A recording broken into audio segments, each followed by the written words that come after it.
Hello and welcome to The Rest is Money with me, Steph McGovern. And with me, Robert Peston. So today we have another guest for you. We're joined by Shadow Secretary of State for Business and Trade, Jonathan Reynolds. He's been an MP since 2010 and he's worked under Miliband and Corbyn and Starmer in shadow ministerial roles in departments like transport and climate change and the Treasury too. I also know Johnny quite well because he is from Sunderland, so we often butt heads when we're talking Middlesbrough versus Sunderland. But yeah, we've got a lot to ask him about, haven't we, Robert? We have, and the reason he matters is because Labour's manifesto says that it's all about getting the growth rate of the economy up, all about making us richer. And, you know, Keir Starmer keeps saying something that you would never have heard from his predecessor, Jeremy Corbyn, that his priority is wealth creation. So what we need to find from Johnny Reynolds, because this is his territory, is this all talk or do they actually have a plan? Yeah, well, here's our interview with Jonathan Reynolds. Well, Johnny, thanks for joining us. How are you feeling at the minute? Are you excited? Are you nervous? Are you bricking it? Excited. Yeah. Nothing being taken for granted. I mean, look, this is my fifth general election. I have never experienced Labour winning a national election, unless you count the 2010 hung parliament as being better than a defeat. And so it's a different sort of feeling, to be honest. It is a situation where I think the volatility of British politics is evident. You know, I think no one can genuinely take anything for granted. But we take the responsibility seriously. You know, we're prepared for what could happen, even if we don't assume it will. And that is exciting because having seen it from the other side, from the opposition benches for 14 years now in Parliament, I think there are things that can be done better. And I want the chance to do that with the colleagues I've got. And that is something we take very seriously. Now, you've got the business portfolio, and it's, if you read the manifesto, it's about the most important brief in the sense that all your leader, Keir Starmer, apparently wants to talk about is wealth creation and growth. And, you know, growth is a challenge. Probably about the only thing that you agree with Liz Truss about is she said it was the number one priority, and you've also said it's the number one priority. So we want to drill down into this, but just take us through what you think you can do, what you will do that will make a difference. Yeah, look, there's a big argument in the Labour manifesto.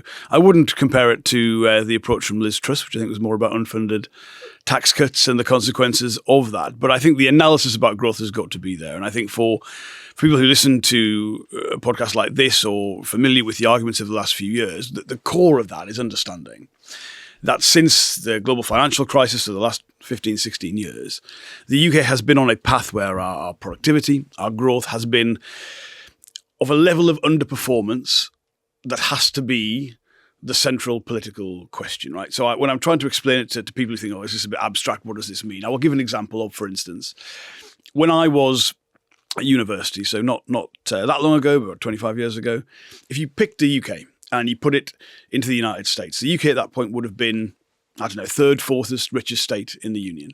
If you did that today, we would be the poorest state in America by some distance. You know, so there's been a relative change in the UK in terms of what we really quite expect and assume we are as a country.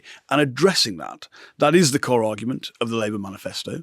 I've seen in my time as an MP, to be honest, I don't think it's been the sole cause, but there have been a lot of what I would call populist campaigns that have built upon that discontent, whether it is, you know, Scottish independence or the Brexit referendum.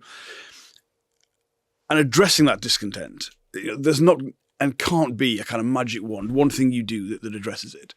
But there are lots of things the UK is not doing well that we think we can address. At the heart of that is political stability. People do not want to invest in a country where you don't know who's going to be one minister or one prime minister one week to the next. There are what I would call the basics being done badly, so things like housing and transport, where that's not building enough homes or starting HS2 and not completing it. There are some more, I would say, contemporary and sophisticated challenges, things like the energy transition to net zero and how we manage that. That's a contemporary challenge added to that. You've really got one, two, maybe three, I would say, historically significant economic challenges for the UK. And I think the Labour manifesto, which some people have said, is it radical? Is it exciting enough? Well, look, being a country where we're building enough homes so people have a decent place to live, or putting in a set of employment policies where people are able to have the kind of secure jobs a lot of people take for granted, I think that is quite radical for the UK and where it's at. Your example about the UK being, in effect, the poorest state of the Union, were we, attached to the United States, I'm assuming you mean on a GDP per head basis. We're obviously, a bigger economy than most American states, but you just mean GDP per capita. We are now much poorer than any other American state. And this is really, so if a Conservative colleague was here, they would say the UK economy has grown faster than, I think they say, France or Germany since 2010. Now, what they really mean by that is we've had a disproportionate growth in our population in the UK. So the overall size of our economy can look sometimes quite favourable. I don't think it does if you look at our performance after the pandemic. But the real measure of what are we as a nation? Are we a wealthy country? Of course we are a wealthy country, but our relative position has declined. And it's income per head that matters. And I just want to remind people of the underperformance from 92 to 2007-8. Average annual growth in this country was 2.8%. Since 2008, it's been 1.1%. And as you say, on a per head basis, in recent years, there's been no growth whatsoever. Just on that, like you say, you're looking at this in one way, comparing us as if we're an American state. The Tories would be talking about it in a different way, comparing, us to Europe or whatever in terms of growth. But for people just living their day-to-day lives, what is going to change? I mean, you're from the Northeast, you grew up near me. Things are really tough out there, aren't they? And, a lot of what you said, it's like big picture stuff, and, long-term stuff. But what are people going to see change that's going to impact their money, how much they've got, their jobs, they get into it? You've got to put it into ways that people understand it. And I would, coming from a background like mine, describe it as the growth rates that Robert's just described. If your economy is growing at 2.5%, because of compounding, it's doubling in size every 28 years. So the fundamental sort of working class aspiration that I grew up with, which is people want their kids to be better off than them, that's kind of what you're going to do if you're growing at that rate. If it's 1%, it's your grandchildren you're going to hope to be better off. And I think that break in how people feel about their economy, about their sense of you work hard, you'll get on, you'll have a house, you maybe have a holiday, a nice car now and again. I really see that breaking down. And one of the themes of this election, obviously it's been, to be frank, an easier election than the 2019 election to be a Labour candidate in, as well as the Labour Conservative and what else is going on in the election. There is a cynicism. There are people who have frankly had such a difficult decade and a half that they don't believe anything can get better. And our 6 first steps, one of the reasons we put those forward, there are a set of real clear sort of ways of saying, we'll not do that, we'll do this, and it will make a difference. But what it means to people is, I want to go back to a country where you can believe your kids will be better off. So let's drill down on that. If sustainable growth right now is somewhere near 1%, right, what people would call non-inflationary growth because we're capacity constrained, by the end of a first term, what would you want to see that underlying growth rate increase to? We've said it's a relative measure. That's our aspiration, which is the highest growth. But if everybody else is bumping along the bottom, relative doesn't do any good, frankly. What we want, what you just said, you want to give people hope, which means they've got to, be given at least some basis for thinking things are going to get significantly better for their lives. I fundamentally want it to be back to the kind of trajectory we've been on for most of the year since the end of the Second World War, which is that rate around 2.5% or higher, where you can genuinely say you're going to see a generational change from one to the next, that things are getting better. And I think if you haven't got that, I mean, I'm struck by even talking to voters who aren't even that young. I mean, they might be in their mid-30s, maybe getting on for their early 40s. That's definitely young, by the way. Well, yeah. Not quite, but they themselves, partly because of, well, actually not just the wider performance of the economy, but things like the housing market, very specific challenge in the UK, they really haven't experienced that kind of sense of feeling better off as they go up. They're probably not got any chance of being on the housing ladder. I mean, the fact that I think the majority tenure now for young British people is living with their parents. It's not a choice between renting or owning. They have really lost the sense of, I suppose the social contract that people expect to happen if you're doing the things we want people to do: work hard, do their education, invest in their future. And it's a real challenge.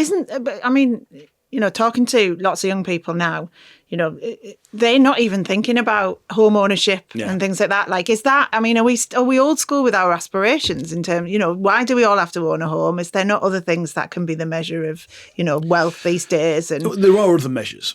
And I think there's definitely a very British thing, which is the nature of our housing market. People feel like they're missing out if they're not on the property ladder. But at the heart of what we're trying to do is about security. I mean, my parents, neither went to university, both left school at 16. They met when they were young. They were able to buy their own home, right? And obviously, Northeast house prices slightly cheaper than other parts of the country. But even today, would you expect to hear a story like that? That home was our entire. It wasn't just a place to live. So were we better off then? No, I'm not nostalgic. I think there's far too much in British politics and world politics generally, or were things better in the past. You've got to look to the future. But I do think it should be entirely reasonable for working class people to own their own home in the UK if they want to, or to rent securely if that's the choice that their family need. So, in respect of improving prosperity, one of the structural weaknesses of the UK for decades is that private sector investment as a share of national income has been lower than major competitor economies, and public sector investment has been lower than major competitor economies. Now, you have signed up to the spending envelope that Jeremy Hunt announced a few months ago. That freezes investment in cash terms, which means that adjusted for inflation, public sector investment is falling. You've announced roughly $5 billion a year of additional investment through GB Energy, your wealth fund, your National Homes Fund. Even with that $5 billion a year, at the end of the Parliament, investment in real terms would still be lower.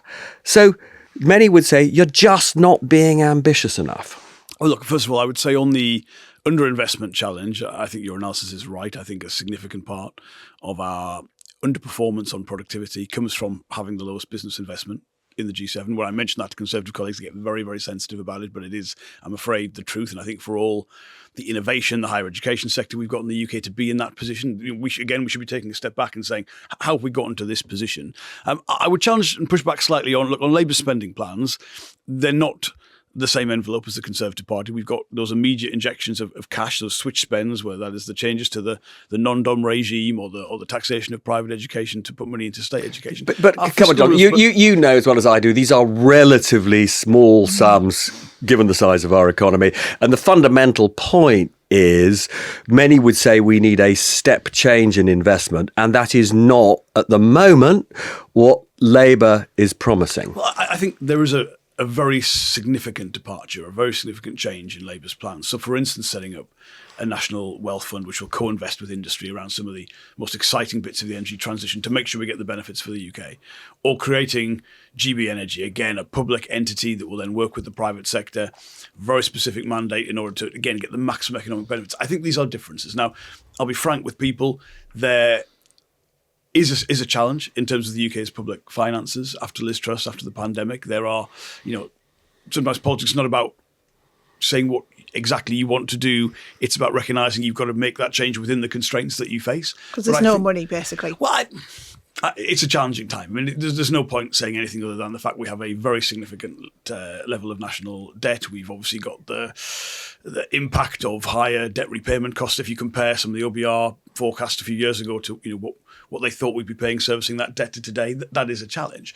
But I would really strongly make the case there is both a philosophical and a policy and a spending departure, a real change in Labour's plans to do something different to what we're having put to us at the minute. And I do think that is the way, the combination of stability, investment, reform, necessary to turn around that low investment culture. But can I just drill down again a bit on the investment? One of the things that Rachel Reeves, Shadow Chancellor, often says is, let's take that $5 billion of additional investment that you are promising, $5 billion a year. She says that you want to get £3 of private sector money alongside every £1 that you invest. So, in theory, that 5 billion would be 20 billion. But what she doesn't say, and I'm sorry to get slightly techie about this, but it makes an enormous difference.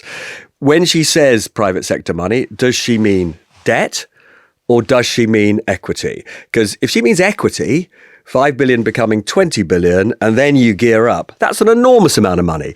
If she means debt, frankly, it's really not that much in terms of the investment that you'll be able to do.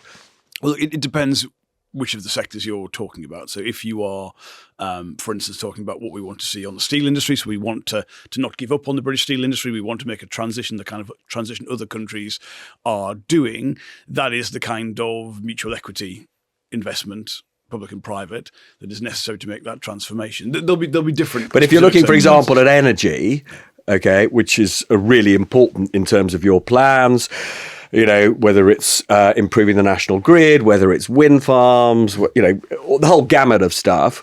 Do you think in those cases, are we talking about debt or are we talking about co-equity investment? Honestly, Robert, it's specific on the sector, but I do think the point that Rachel is making when she says that, which is there is a significant amount of money in the world looking for a decent place to put it, a steady long-term return. The UK could be that destination to put it. And I understand in an election campaign in particular that the conversation is very much about state spending, making the point of leveraging in that greater amount of private investment. I mean, that is going to be the measure, the test of whether we succeed or fail. So why are you making it more expensive for investors to back you? You have one of your few tax pledges is to put up the tax that private equity partners and managers pay on the profits they make.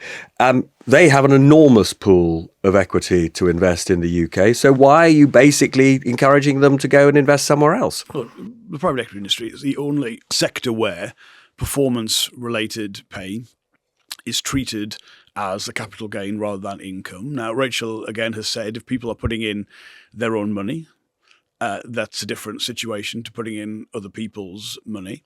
But I think there's a very reasonable case that we are making there. And, people will remember headlines from the relatively recent past about the relative burden of taxation some people in very, very high incomes are paying compared to the people who might be cleaning their homes or providing services to them. I think there's a fairness point based around that. But the test of any investment pitch is always going to be the strength of the investment itself. The other thing we talk about a lot on the show is about investment, private investment into the country in terms of, who's listing on the stock exchange here, who's putting money, buying shares of companies here. And how are we going to improve that? Because it's terrible, isn't it, at the moment? So where is that going to come from? And do we want companies like Shein, who've, got a reputation for, there's concerns about labour practices and general ethics and things. Do we want companies like that here? First of all, we should want companies listing in the UK. That is a public good. It's a transparent, open way of doing business. The decline of public companies, the decline of public listings in the UK, particularly in tech, it is a huge worry because we're seen as a country where we're a good place to start a tech business, to scale it up sometimes. But at that key moment, the lure of New York is often overwhelming for people. So first of all, we should care about the relative decline of capital markets in the UK. There's been a lot of work going on. You might have covered it on the show, actually, the Capital Markets Industry Task Force, looking at practical ways to change that. I would say particularly on a company like Shein, I mean, first of all, we should want companies that are operating in the UK, ideally, to be regulated from the UK. That is how we express and enforce the kind of standards, whether it's labour market or environmental practices, that we would all want to see. I would want Shein to list here if they're going to list. Hang on a second. In America, they're not a listing in America because, basically what Washington has said, their human rights practices are appalling. And they're coming here because they think we're going to turn a blind eye. So, I mean, the look for the United Kingdom that, if you're dodgy, come to the UK. That's a terrible look. I would strongly disagree with that. So, first of all, if any company has, for instance, forced slavery in its supply chain, that's not just an argument for not listing in the UK. They shouldn't be doing business in the UK. Anyone, if that's a risk for goods and services being provided in the UK, that is not So acceptable. If you're business secretary, you will look at their practices, and if they're bad, you'll just say you can't sell here. The regulation on publicly listed companies in the UK is considerable. There is simply no public company in the UK who should have or be in a position to be accused of anything when it comes to human rights abuses or forced labour. If we take that seriously, we've got to want to have the ability to enforce that regulation here in the UK. If we're saying that a company is engaged in business practices that are so egregious, so unacceptable, that's not a question of whether they list or not in the UK. That should be whether they do business. And if you're business secretary, just to be absolutely clear, you will be, in a sense, that moral guardian of business. I would expect the same consistent regulation on any public listed company, the disclosures they've got to make, the assurances they've got to give public markets. And if I thought that regulation wasn't sufficient to make sure businesses are operating properly, I would change that for everybody. But I just, the argument that we should tolerate, for instance, hypothetically, a company that we strongly disagree with in terms of its business practices, doing a lot of business in the UK, we'd be fine with that, but we wouldn't be fine if we were the ones in charge of regulating them. I don't, to me, that argument doesn't make sense. What about things like the tax loophole that Shein use, to their, they don't pay the import tax if they deliver directly to customers, small items. You guys have said you're not going to change that. Well, I mean, that is a concern. I think look, people need to understand specifically with Shein that the business model is really one about technology and responding very quickly to consumer trends.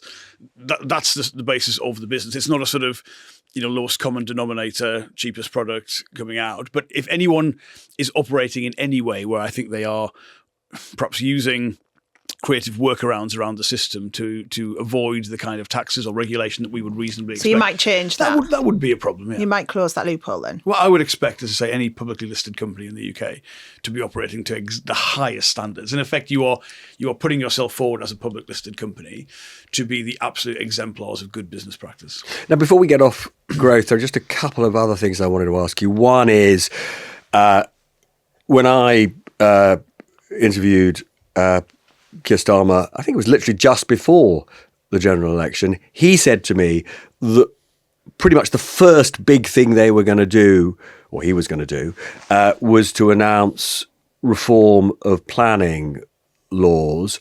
How much detail can we expect on the reform of planning laws, and how quickly if you win the election? Well, a lot and very quickly. I mean, this is everything from, on the housing side, making sure there are proper targets in place for all parts of the country, that every area has a local plan.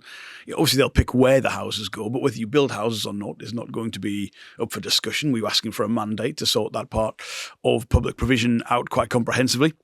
On some of the big infrastructure plans, that's about what is designated as a nationally significant infrastructure project and then what the process is. So it's obviously technical stuff, but it is the stuff that will make a difference. On planning and getting infrastructure built, it really is about political will. I mean, I tell there's a wonderful story, actually, Alistair Darling tells about being a transport secretary in the last Labour government. And he went to open what must have been the M6 toll road. And they say, Secretary of State, this must be a really proud day for the Labour government. And he says, well, it really is, but for Harold Wilson's Labour government, because that was when it started. People might know home for me, my constituency is Stalybridge and Heights, that's the eastern side of Greater Manchester. I said to people in a room of, often international business people, have you ever driven from Sheffield to Manchester where the traffic jam begins? That's my patch. Now, the Department of Transport, in Longdondale, I used to be the local councillor there as well.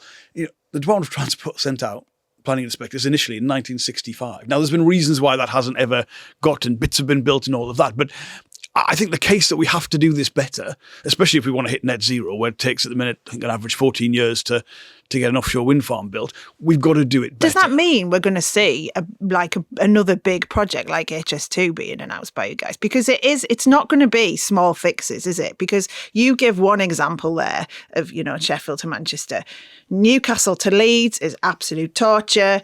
All of these routes are hell. So it can't just be one little place that gets fixed. There's got to be a fundamental change. The capacity isn't there on the train lines at the moment. It's a mess. Look, this could turn into a therapy session where we talk about our worst northern public transport journeys. True. But look, for instance, HS2 is an example, I'm afraid, of how the system doesn't work at the minute, where you combine the length of time, the cost of projects with the kind of political instability. So a project gets changed or cancelled or moved on, then you can't just pick it up again. And I described HS2 as a national embarrassment, the way it went. And what really stuck in my mind was when I was sat in the House of Commons as a Greater Manchester MP, and obviously it's significant cancellation for Greater Manchester, all of the Conservative MPs on the other side, who we had spent billions of pounds placating, extensive tunnelling, changes to the design. After all that money, not a single one of them was happy. They all wanted the whole thing to be scrapped. But we need something like that, don't we? We need a fundamental... I think the transformative one, which we are committed to, is... But do you believe in trophy projects? Trophy projects makes them sound like white elephants. I think it is, for instance, an overwhelming argument for a high-speed connection between Liverpool, Manchester, Leeds and Hull. I think, the argument that and the Newcastle. Whole northern region, the whole northern region should be, you should be able to live where I live in Stalybridge and not just work in Manchester or Leeds. You should be able to get to Liverpool or to Hull or to Sheffield or to Newcastle or Sunderland. Yeah. And, So you're announcing a big plan here. No, we're already committed to this. I mean, the government are nominally committed to it as well. But we're talking about timetables here. Yeah, look, and these are big projects, but to me, when you say trophy projects, it sounds like they're kind of politically symbolic. I think that the point being, should we integrate more of the country into one labour market, one business environment? Like, the case for that is very, very strong. So one of the sort of seeming contradictions, which I'd quite like you to reconcile, and it's clear from your manifesto, is on the one hand, you are planning to transfer a lot of economic decision-making to metro mayors and to government that is closer to people, devolution in various ways. But also, it says in terms in the manifesto, if you identify a strategically important project and a local community doesn't like it, you will nonetheless bulldoze it through. That's right, isn't it? You do believe that given the problem we've had with massive infrastructure projects, in the end, the centre has to have the power, if you think this is in the national interest, to make sure it happens. Yeah, look, I think it's consistent. I think it's consistent because when I look at almost any other country in Europe, look at US states, they combine that national and local level quite well. So, for instance, we are going to have a significant level of ambition nationally on building homes. Local areas will decide where those homes go, but it's right to say that's going to be within a framework of addressing a massive problem, which is our housing market. And you will basically say to a community, sorry, you're just wrong about this, forget the NIMBYism, these houses are being built. Of course, there's always going to be local say in projects. I think that the question should be, do we think that system works well at the minute, or do we think it just puts endless cost and delay into a system, which comes to the same conclusion, by the way, at the end of it, in the main. And therefore, I think is a sort of a false say for communities. Now, actually, that system could work much better. But just going back to the national and local, another example I would give you is we're going to reform the apprenticeship levy. It's going to be a growth and skills levy. Up to half of those apprenticeship levy funds going to be allowed to be spent on other permitted forms of training and investment. It's a policy we worked on very closely with business. Now, that's the national level change. At the local level, you're going to need something that provides a service that extra resource can access. So that is, for instance, in Greater Manchester, we are specialising some of our further education provision. We've got, by the way, the first time a kind of local transport system through reform of the bus network that allows young people to access different colleges and provisions. So I see these things as being very consistent. There is no doubt the over-centralisation, particularly of England, I think has been a limiting factor on economic development across the country. But I think you can have that. And the local economic leadership required from a level of mayors, which I think are doing a really, really impressive job, I think is entirely consistent with a national industrial strategy and framework that provides the parameters for what they need to work with. So just on the apprenticeship levy, because I talk about this a lot, and there's, so many people angry about how that money is collected, how it's used. Are companies then, is it still going to be the same as in, these big employers are going to pay 0.5% of their payroll each month as a levy tax, and that is going to be then used to they have to use that as if they can get that back and they use it for we're going to keep the apprenticeships. hypothecation. So if you didn't have that, I think people would just see it as a payroll tax, and some people do see it as a payroll tax at the minute. It was an interesting policy from the other side, from the Conservative government, but obviously having brought the levy in, the number of apprenticeships has declined. So something isn't working. Well, it was. It was misused in lots of ways, wasn't it? And it's been a mess. People don't know where they're coming and going. If we were at a business conference, you mention it, and people would be immediately giving you their stories, their testimony how it wasn't working. So we're going to keep the hypothecation, but a bit more flexibility within it. How will you monitor? Because the plan, as I understand it, is to allow it to be used for what people call lifelong learning. So to help people who are been with the business for quite a long time acquire the skills they need. How will you make sure that that's actually being delivered? Sure. There's going to be a new body called Skills England, which is going to monitor that. We also believe there's a huge disconnect at the minute between some of that skills system and the oversight of it with the immigration system. So, I'm always going to welcome people coming to the UK to make a contribution.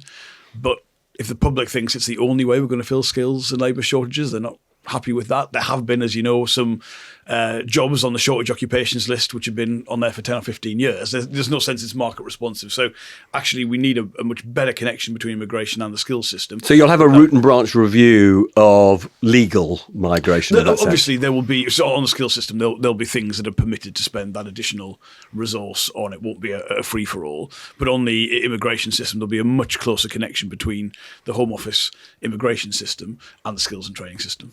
Do you see, this is something I mentioned in a podcast we did a couple of weeks ago about businesses' role in education as well. So obviously the apprenticeship levy, but on the earlier years, so kind of, up to 18, is there a way, if you become business secretary, of getting businesses to have more collaboration with schools? You're talking about the work experience scheme, which sounds great, but who's the responsibility going to be on to get that work experience? Yesterday, I was talking to a head teacher who was saying she cannot get any businesses to take her kids. So they're having to do things like give them work experience in the library, in the school, and it becomes a ridiculous, not really an work experience. So how's that going to work? And can we see more collaboration? I think we can. One thing that I feel, even as the Shadow Secretary of State, you can visit almost any business in the country and actually internationally as well. And the kinds of things you see are genuinely inspiring. And I felt like, to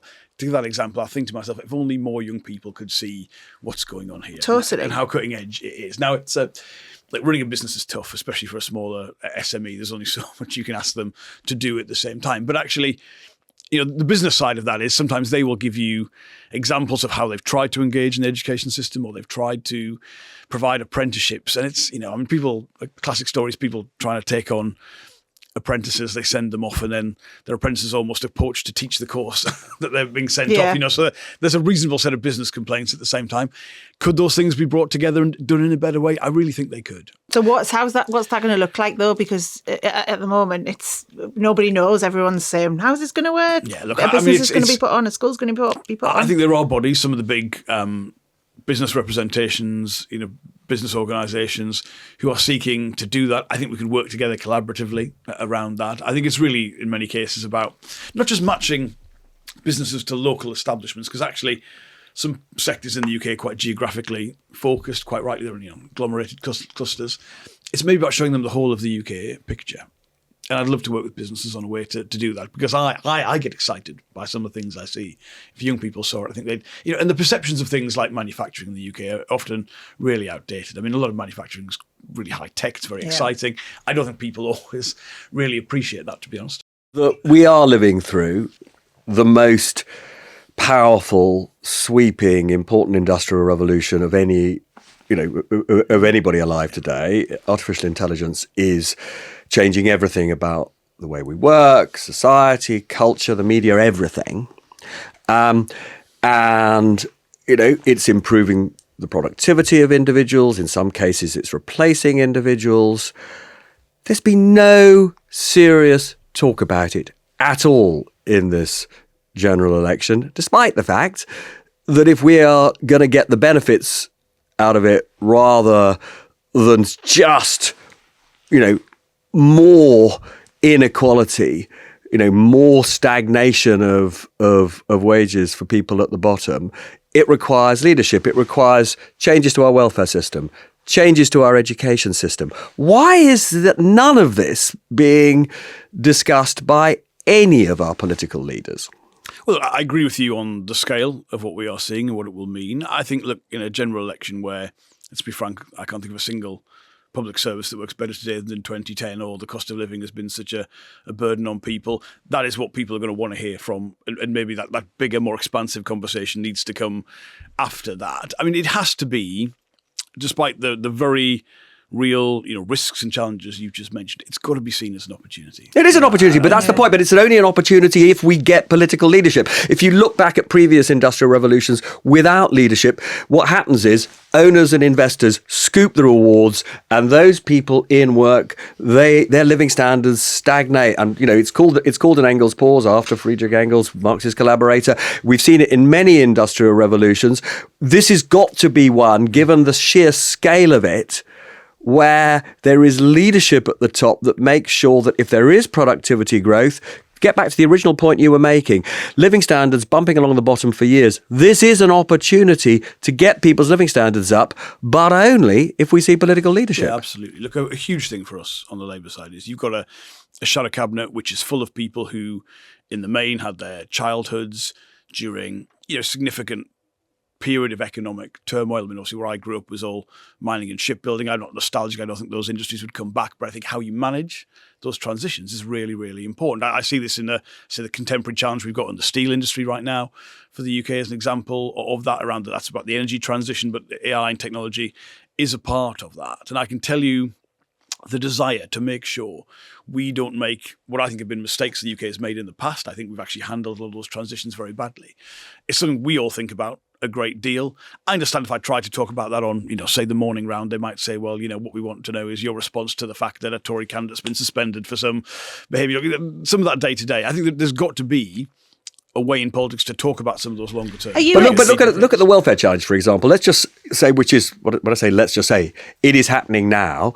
Your job is basically eliminated by AI. There ought to be a system where you have, welfare ought to be there for you while you retrain, while you acquire new skills. It didn't happen to all those communities in the 80s, but it's really important to think radically now about how you provide people with income support, and it'll have to be from the state, while they acquire the skills that they'll need. The first thing I'd say on the opportunity, look, I look at those different phases of economic history, and usually at every stage of major technological disruption, people have said all the jobs are going to go. I mean, look, the mills in my area that I represent in Parliament, they did all go. Well, yes, but people said there'd be no work left, and actually, what happens is people, it evolves, it changes.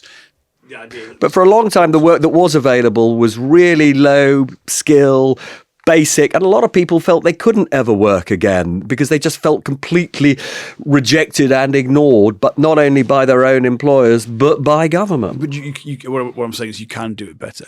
I think there is a particular challenge. I used to do the work and pensions job in the shadow cabinet for Labour. I think there is a particular challenge about how the configuration of the welfare system in the UK, works and what it's seeking to address. And I don't think it is necessarily one that at present would be there to give the kind of immediate support that people need. But what I'm trying to say is I don't think we should be too pessimistic about disruption. I think we've got to be talking about when we've got a major productivity challenge in the UK, surely things like AI are going to be beneficial. No, I agree with that. But we're both optimists, aren't we? Yeah. See, I'm dead excited about AI. The thing I'm worried about is the other side of this, which is I don't feel like people are talking about how, we can use it in a political sense to improve public service, like all the data we have in the NHS, that's incredibly valuable. Is it just going to end up being nicked by one of the, big growing American AI firms and used against us rather than with us? Like, there's a real opportunity for us to be. When we drafted our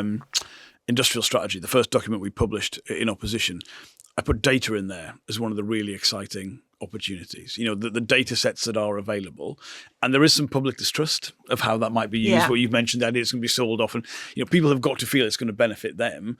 We could, for instance, through the NHS, have a data source that genuinely gives us a cutting edge in attracting investment and new procedures, new technologies, and we could sell it to people as your health is going to be better. At the minute, I think they would. But if you look at this at, like, for example, you're a football fan. Football fans tend to give all of their information over to the football clubs. These are massive data hubs. They know absolutely everything about you. We're not worried about that.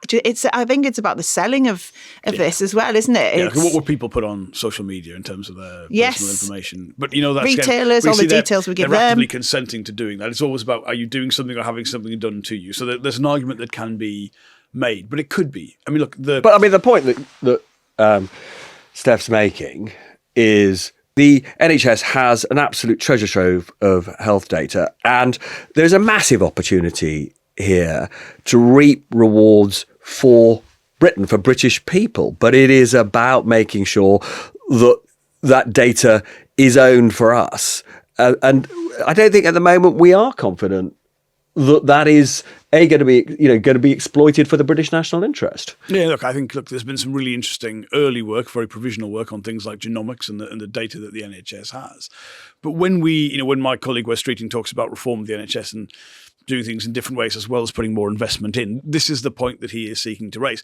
I think the bigger challenge in a way is, I think I was in Newcastle University talking to their cancer centre, the Bobby Robson Cancer Centre, and I remember saying, could we use technology in future? Is it feasible that we could be screening people from quite a young age to find out where the risks are? And they said, actually, yeah, that's not actually that far off or even impossible. What we don't have is what we would do with that data. The NHS is not configured to manage those risks. It's configured quite rightly to give you excellent acute care when you need it. So, it's not just about using the data differently. It then requires a much bigger conversation about what public services look like. No, totally right. But again, if it still does an opportunity and people trust in it and have faith in it, I think that's how you do that. Do you think part of the problem is that people don't trust politicians? Yeah. Yeah, I think their trust in government generally. I think the last few years, I came into Parliament, was sort of the generation that came in after the expenses crisis, so you knew public trust was low. I'm afraid, I don't mean it's any kind of partisan way, but, in a pandemic way you've got... a young person said to me in this campaign, I think it's a really good way to put it. They said, I gave up, significant years of my education, my university life. I can't get those back. It was the right thing to do. We did that in the pandemic. And I'm now being lectured. I'm told I should have done national service by people who brought in rules they didn't themselves stick to. And that person is right to be a little bit angry and cynical about that. But we're not going to change that unless we can deliver people, as I say, the tangible improvements. That's not going to change overnight, though, because there's plenty of Labour politicians who've, done things wrong over the years. So that's not going to change, is it? It's not going to be like, oh, it's fine now. I think the difference is people need to experience a kind of country where their economy and public services are genuinely working better, where they're, a sense that if you play by the fundamental rules, you're working hard, you're putting your money away, you've got a decent place to live, your opportunities are going to grow for you, your wealth is going to grow. If they don't feel that, I think their faith in the political system generally, whatever, Tory MPs putting a bet on the election or whatever is going on in that sense, which is important, if the core isn't being delivered, which is, again, goes back to this big argument in the Labour manifesto, unless we are doing things better in a way that people are feeling the benefits from that, I think they're going to be cynical about it. But now, one of the causes of the long-running stagnation of living standards is that the share of our national income that's gone to owners and investors has risen over the last 30 years or so, and the amount that goes to workers has fallen. And, there's this big package of reforms that you've got to improve workers' rights, which might help in terms of getting incomes up for those who are employed. But particularly if you're a small business, you look at your workers' rights reforms and you say, actually, that's going to put my costs up. I'm not sure I can cope. Well, look, the overall package, what we call a pro-business, pro-worker package, is designed to do exactly those things. So I love that President Biden phrase. I think it is about, jobs you can raise a family around. You don't just want an economy that's growing. You want people to be able to feel the benefits of that, to feel the benefits for their family. And there is, I think, a set of proposals from Labour, which I would say don't detract from a positive business environment, but they remove maybe one-sided flexibility where it exists. So, for instance, zero-hours contracts, giving people the right to a contract that reflects their regular hours worked. I don't think that's a burden, a unreasonable burden to ask of any business. I think we are raising the employment floor yes, but the vast majority of businesses would already be operating at a higher level to that. The thing I don't understand, and as a small business owner, is where the pro-business is in it. Because to me, when I read the Make Work Pay, and then I talked to, my co-owners of the businesses with, we all just went, oh man, this is, and I appreciate, of course, workers needed to be treated properly and everything else, but it was all, I couldn't see where it was, pro-business. So, for example, giving employees rights straight away in terms of, sick pay, maternity and everything else. I can totally see from a worker's point of view, that's brilliant. From a business's point of view, that's incredibly costly. It's going to reduce, taking risks on people, which could reduce diversity. I think we'll end up going back to a point where women who are of childbearing age are going to be, bosses are going to think, oh, do we really want to take them on if they're going to go off straight away and have a kid? So it feels, I understandably very pro workers, but I don't see the pro business in it. Okay, look, the overall package in terms of changes to planning, to tax stability, to industrial strategy, to reform of business rates and the apprenticeship levy, and all of that increases the but from a worker's perspective, from that Make Work Pay, where's the pro business in that? That set of proposals to make work pay, I accept, is more on the worker side, but I'm talking about the overall package is pro-business and pro-worker. On things like, rights at day one, there will be probationary periods. We've worked this up in detail with business groups. How long? Because that's what everyone's asking me at the minute. We will ask ACAS to set those. They might differ to certain sectors, but it's just important to say what we're talking about is, at the minute, for up to the first 2 years you do a job, you could be unfairly dismissed.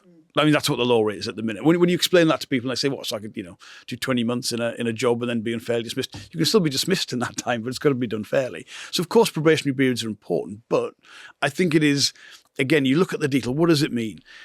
Over time, of course, we want for instance, the minimum wage to be a living wage. We're not saying we're going to do that overnight. We're going to change the mandate of the Low Pay Commission. So we're building up to that. Fundamentally, the pro-business bit of that is, a lot of businesses in my area could do with customers who earn the living wage and have got some money to spend in them. So, there is an argument there. And I can honestly tell you, with union colleagues, with business colleagues, we have done this in a way to get that proportionate balance right. It doesn't mean everyone agrees with every part of it. But when I hear Conservatives say, it's going to be a continental style labour market. No, it's a British labour market based on what is right for us, addresses some things that I think are things that need to change.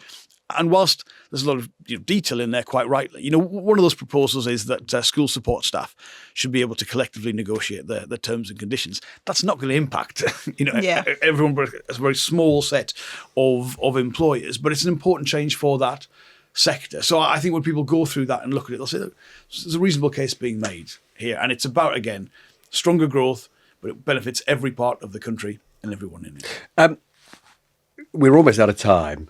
I've got to ask you a question, which actually people in the betting industry have put to me, and it is that they saw your colleague Kevin Craig. He makes a bet that he's going to lose in his seat. Why is that a sacking offence? Look, I mean, some of the revelations in this election campaign, particularly from the Conservative side, have really shocked me. We will, but just on the specifics of, he says he was simply having a punt to raise some money for charity. Why is that so bad? Look, we expect the highest standards of any Labour candidate. We will investigate wherever and take swift action wherever we think there's any case to be looked at. I'm not prejudging. But is it because you think he didn't really want to win? Look, I'm not going to go into the specifics of that particular seat, but I do think we talked about some of the cynicism people quite rightly have about the political system. When I saw the news of the scandal emerging on the Conservative side, again, the sense that whether it's a pandemic or an election, there are people who are immediately thinking, how can I benefit myself personally here? How can I be on the take here?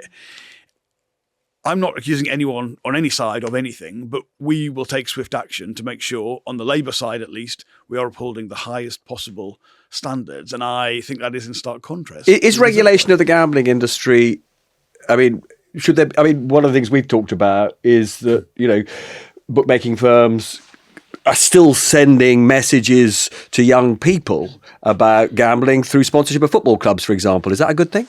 Look, I'm not against gambling. Gambling's been, a part of British culture for many years. I think you can have that position and then also reflect on the fact that, when it comes to vulnerable people or younger people, is it entirely right to send those messages? I appreciate for the sporting, side of this, the sponsorship side of it is very, very significant from gambling. So I wouldn't want to come across as someone who wants to somehow, take a moral position against all gambling. I don't think that is, Do you have a flutter occasionally? I used to. I haven't for many years. I certainly haven't on this general election. I have bet several times on Sunderland being That's what promoted, and I haven't won a lot of money on that historically. I wonder whether I should have bet on us to get relegated and emotionally hedge it at times to be in that position. But look, again, I think for most people, that's the kind of activity they're engaged in. That's a different question to problem serious gambling, where we've needed to see. I voted in Parliament for restrictions on that and proper measures put in place to protect people. And can you see Sunderland being promoted in any time soon? Do you know, the combination of Labour and Sunderland over the last 10 years has been a tough combination, to be honest. But, we've got some quite good things going on at the club. We've got young players coming through. You're aware of Chris Riggs, 16 years of age, making his debut in the first team. Joe Bellingham, the other Bellingham, but very, very talented player. So we've got some good things going on, and I hope the dream would be a time when both the Labour Party and Sunderland Football Club are both doing well. I mean, in recent times, in terms of sort of hugely symbolic, historic moments, I remember on the night of when they were counting the Brexit votes during the EU referendum, I was rung up by one of your colleagues with a report that, that Nissan workers were cheering for the result that Sunderland had voted to leave the EU. And I just remember at the time thinking, why are you voting against your own economic interest and almost everything that's flowed from then in terms of the sort of madness of this country? I got a different take from I have some school friends who still work at Nissan, and their point was slightly different because they said that they're frustrated with the Labour Party for not campaigning more strongly, was their complaint to me. But they pointed out that even where you've got an absolute jewel in the crown of your local employment base, your local economy, which Nissan is, even as a big employer, as a percentage of the population of the city, it's still quite small. But also that when Brexit happened, the rumour that did the rounds in the BBC newsroom was that my mum and dad were having a street party in Middlesbrough because of it, and I was like, what has that come from? So I think there was also all right, maybe that's an appropriate surreal moment to wrap things up. To wrap up. But look, Jonathan, thanks so much for joining us. I know it's an incredibly busy time. That was a really interesting conversation across the whole territory of where you would be going if you win. Absolutely. I think, look, how money is deployed, how capital is allocated, is not always what people are asking you on the doorsteps, but it is the stuff that makes the biggest difference over time. I think the way you cover it on this show is a great insight for a lot of people into that. So it's a pleasure to be here. I think the point that we agree about, all of us around here, is we need as a country to find a way to give hope back to people, particularly young people, that their lives will improve. And so much of what's gone wrong is that sense of despair. So, as I say, whoever wins the election, what we need is that hope back. We certainly do. Absolutely. But thank you very much for your time. And that's it from us. Bye-bye.